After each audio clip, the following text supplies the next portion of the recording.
The Magic of Thinking Big, Berpikir dan Berjiwa Besar, bab 12, bagian kedua. Gunakan tujuan untuk membantu Anda bertumbuh. Berikut adalah kutipan kata per kata dari rencana hidup seorang mantan peserta pelatihan saya. Bacalah. Perhatikan betapa indahnya orang ini membayangkan tanda kutip rumah masa depannya. Ketika menuliskannya, ia dengan jelas melihat dirinya di masa depan. Tujuan saya adalah memiliki rumah di pedesaan. Rumah itu akan bergaya selatan, 2 tingkat, bertiang putih, dan lain-lain. Kami akan memasangi pagar, dan mungkin ada 1 atau 2 kolam ikan karena saya dan istri saya suka sekali memancing. Kami akan meletakkan kandang anjing Doberman di belakang rumah. Hal yang selalu saya dambakan adalah jalanan berliku dengan barisan pohon di kedua sisi jalan. Namun, sebuah rumah belum tentu sebuah hunian. Saya akan berusaha semampunya untuk membuat rumah saya lebih dari sekedar tempat makan dan tidur. Tentunya, kami tetap berpegang teguh pada Tuhan sekaligus mencurahkan segenap waktu untuk kegiatan gereja.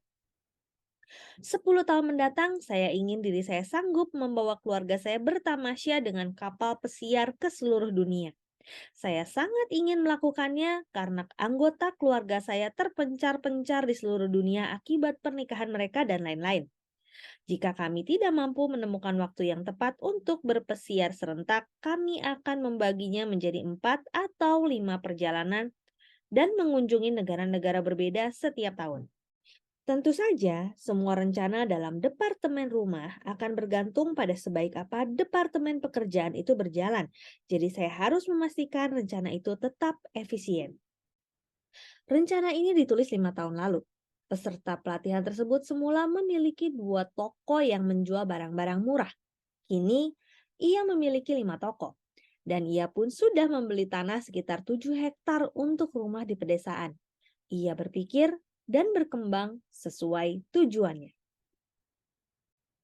3 departemen dari kehidupan Anda sangat berkaitan. Pada taraf tertentu, setiap departemen bergantung pada departemen lainnya.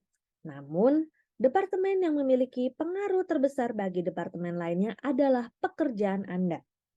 Ribuan tahun silam, manusia purba penghuni gua yang hidup paling bahagia di kediamannya dan paling dihormati oleh sesamanya adalah pemburu yang paling sukses. Hal serupa juga berlaku hingga kini.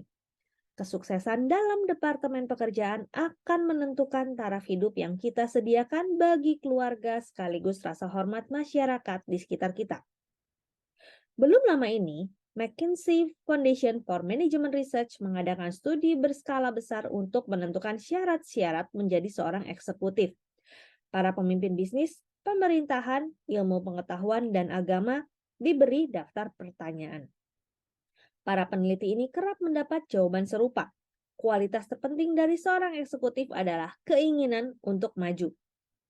Ingat nasihat John Wanamaker berikut. Seseorang tidak banyak bertindak sebelum mengetahui pekerjaan itu menguntungkan dirinya sendiri.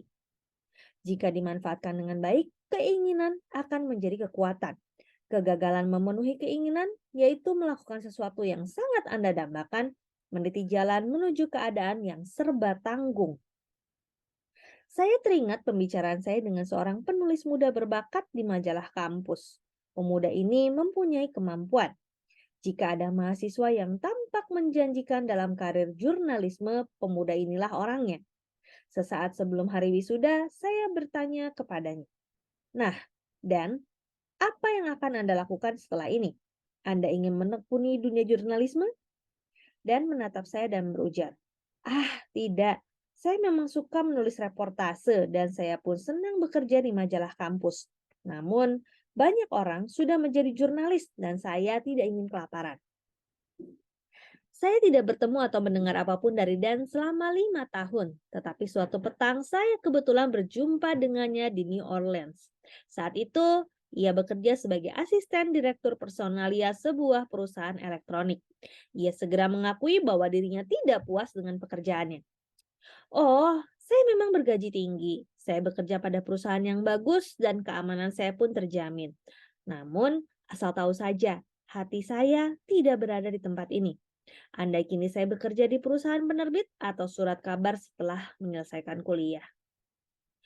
Sikapnya mencerminkan kejenuhan dan ketidaksukaan. Ia memandang rendah banyak hal. Ia takkan merengkuh kesuksesan hingga ia berhenti dari pekerjaan saat ini, lalu terjun ke dunia jurnalisme. Kesuksesan memerlukan upaya sepenuh hati, dan Anda hanya dapat bekerja sepenuh hati pada sesuatu yang Anda dambakan.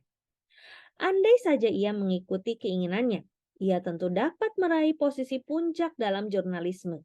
Dalam jangka panjang, ia tentu bisa menghasilkan banyak uang dan meraih kepuasan pribadi ketimbang jika ia menekuni pekerjaannya saat ini. Berubah dari tidak suka menjadi suka, ibarat memasang mesin dengan 500 tenaga kuda di dalam mobil yang berusia 10 tahun. Kita semua memiliki keinginan. Kita semua memimpikan hal yang sangat ingin kita lakukan. Namun, hanya segelintir dari kita yang mengikuti keinginan tersebut. Alih-alih menuruti keinginan itu, kita justru memadamkan keinginan kita. Ada 5 senjata yang digunakan untuk membunuh kesuksesan. Hancurkan kelimanya. Mereka sangat berbahaya. Pertama, meremehkan diri sendiri. Anda pernah mendengar belasan orang berkata, "Saya ingin menjadi dokter," atau eksekutif, atau artis, atau memulai bisnis sendiri. Tapi saya tidak sanggup. Saya kurang pintar. Saya akan gagal jika mencobanya. Pendidikan atau pengalaman saya rendah. Banyak pemuda menghancurkan keinginannya sendiri dengan melakukan tindakan negatif, yaitu meremehkan diri sendiri. Kedua, penyakit rasa aman. Orang yang menggunakan senjata ini akan membunuh mimpinya dengan berujar, "Saya sudah merasa aman di tempat saya kini berada." Ketiga, persaingan. Perkataan-perkataan yang akan membinasakan keinginan dengan cepat adalah kesempatan kerja sudah penuh dan orang-orang di lapangan kerja itu saling menjatuhkan. Keempat, perintah orang tua. Saya sudah banyak mendengar orang muda menjelaskan pilihan karirnya dengan berujar, "Saya memang ingin mempersiapkan karir sendiri, tapi orang tua saya menginginkan saya terjun ke karir pilihan mereka, jadi saya harus menurut." Saya yakin banyak orang tua tidak bermaksud mendikte anak-anaknya dengan keinginan mereka. Semua orang tua yang cerdas ingin melihat anak mereka meraih kehidupan yang sukses. Jika orang muda itu mau menjelaskan dengan sabar alasannya memilih karir yang berbeda, dan jika orang tuanya memahami, saya rasa tidak akan ada gesekan. Tujuan karir bagi orang tua dan anaknya adalah sama, demi kesuksesan. Kelima, tanggung jawab keluarga. Sikap yang memadamkan keinginan seseorang adalah, andai saja saya pindah karir 5 tahun silam, namun kini saya sudah berkeluarga sehingga saya tidak sanggup berpindah karir. Buang jauh-jauh kelima pembunuh kesuksesan di atas. Ingat, satu-satunya cara mendapat dan mengembangkan kekuatan penuh adalah melaksanakan keinginan Anda. Turuti keinginan Anda, kemudian raih energi, antusiasme, semangat mental, serta kesehatan yang lebih baik lagi. Tidak ada kata terlambat untuk mengutamakan keinginan Anda di atas segalanya. Mayoritas orang sukses bekerja jauh melebihi 40 jam per pekan. Namun, Anda tidak pernah mendengar mereka mengeluhkan pekerjaan lemburnya. Orang-orang sukses memusatkan perhatiannya pada sebuah tujuan, dan ini akan menyediakan energi. Maksudnya, energi akan meningkat sekaligus berlipat ganda ketika Anda menetapkan tujuan dan bertekad melaksanakan tujuan tersebut. Berjuta-juta orang dapat menemukan energi yang baru dengan memilih sebuah tujuan, lalu berupaya sekeras mungkin mewujudkan tujuan itu. Tujuan dapat menghapus kejenuhan. Bahkan, tujuan mampu menyembuhkan banyak penyakit kronis. Demikian The Magic of Thinking Big, bab 12 bagian kedua. Saya Roswita Anggraini, sampai jumpa di bagian selanjutnya. Terima kasih.